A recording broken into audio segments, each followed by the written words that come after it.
Il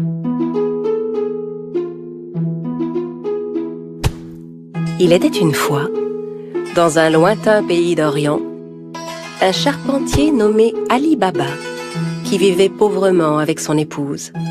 Ali Baba allait souvent dans la forêt avec son âne pour y couper du bois et le revendre en ville. Un jour qu'il était allé chercher du bois dans la forêt comme à l'ordinaire, il entendit un bruit de galop.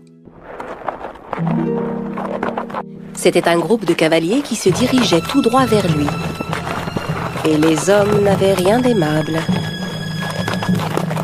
Ce sont certainement des voleurs. Je ferais mieux de me cacher. Ali Baba cacha son âne derrière les buissons et grimpa à un arbre.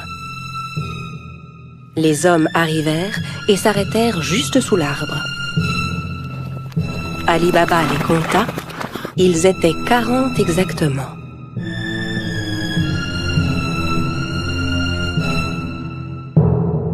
Les hommes déchargèrent les lourds sacs que portaient leurs chevaux.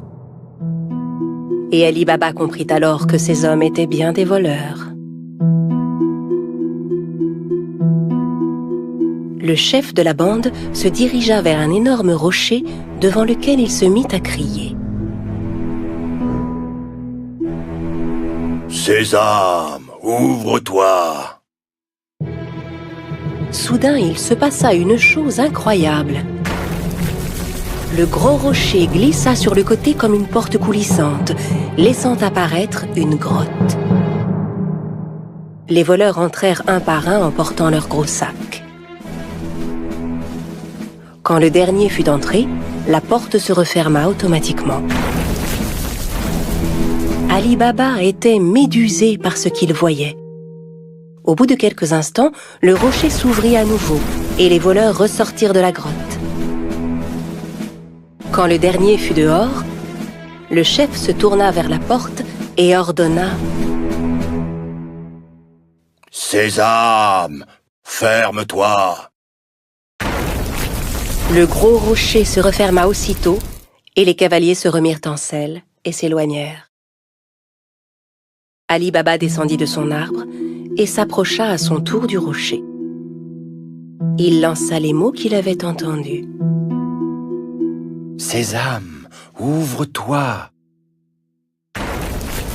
La porte s'ouvrit dans un grand bruit. Ali Baba entra d'un pas hésitant. Il fut ébloui de ce qu'il vit. La grotte était remplie d'or, d'argent, d'étoffes rares, de diamants et de pierres précieuses. Il regarda autour de lui, ramassa 3 sacs et sortit de la grotte. Puis il se retourna vers le rocher et lui adressa les mêmes mots que le chef des voleurs. « Sésame, ferme-toi !»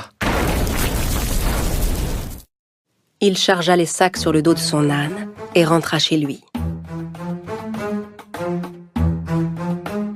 Arrivé à la maison, il montra les sacs à sa femme. Elle n'en croyait pas ses yeux et pensa qu'Ali Baba avait volé les sacs. « Où as-tu trouvé tout cet or ?» Ali Baba lui raconta alors tout ce qui s'était passé.